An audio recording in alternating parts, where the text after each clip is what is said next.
The Lost Traveler, a mistake at the crossroads.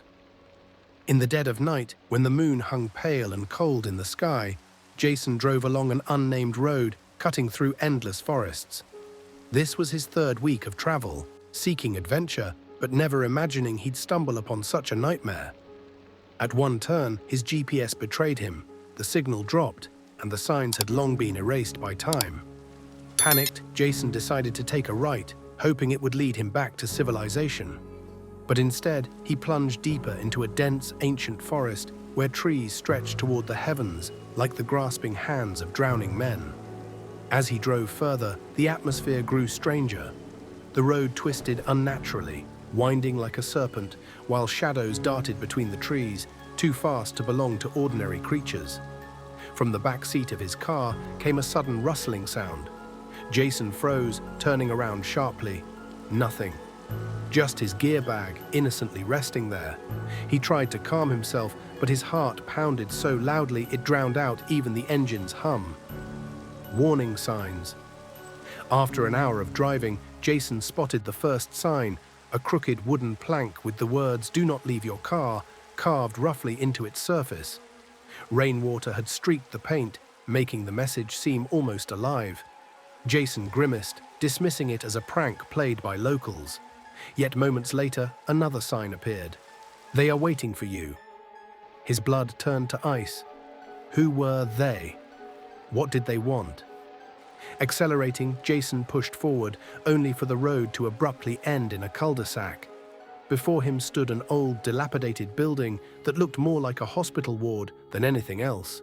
Every window was shattered, and moss clung to its crumbling walls. He killed the engine, feeling the hairs on the back of his neck rise. From somewhere deep within the woods came a long, mournful howl, almost human. Then silence. Trapped. With no other options, Jason surveyed the area. The only way out was through the decrepit structure ahead. Gripping a flashlight in one hand and a knife in the other, he stepped out of the car.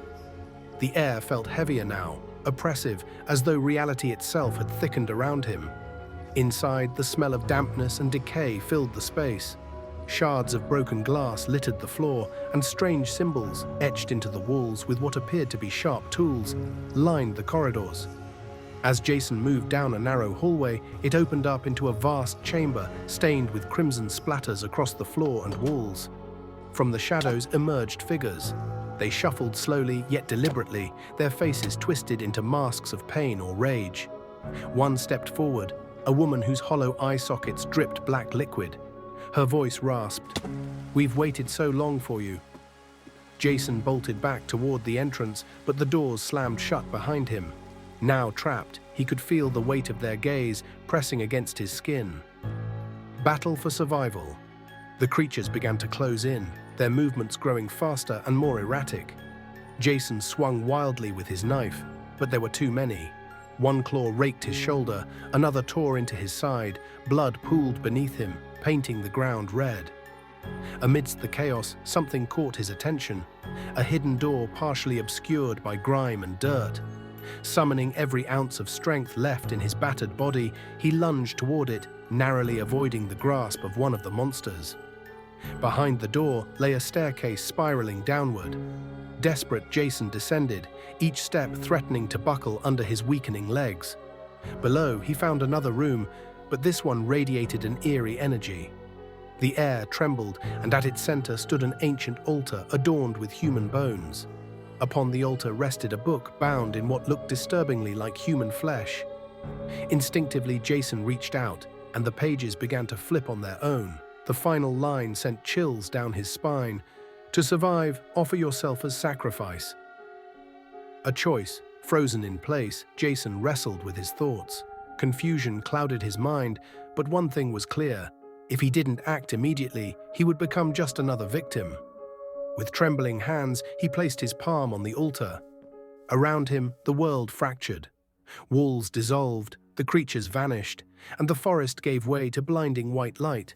But the cost was steep. When consciousness returned, Jason's body was gone, leaving behind nothing but empty clothes slumped inside the car. On his phone screen blinked a chilling new message. "You are one of us now." Epilogue. A year later, another driver veered onto the same desolate road. His GPS failed him, leading him to discover an abandoned vehicle with a note propped on the hood. No turning back allowed. And so, the cycle begins anew.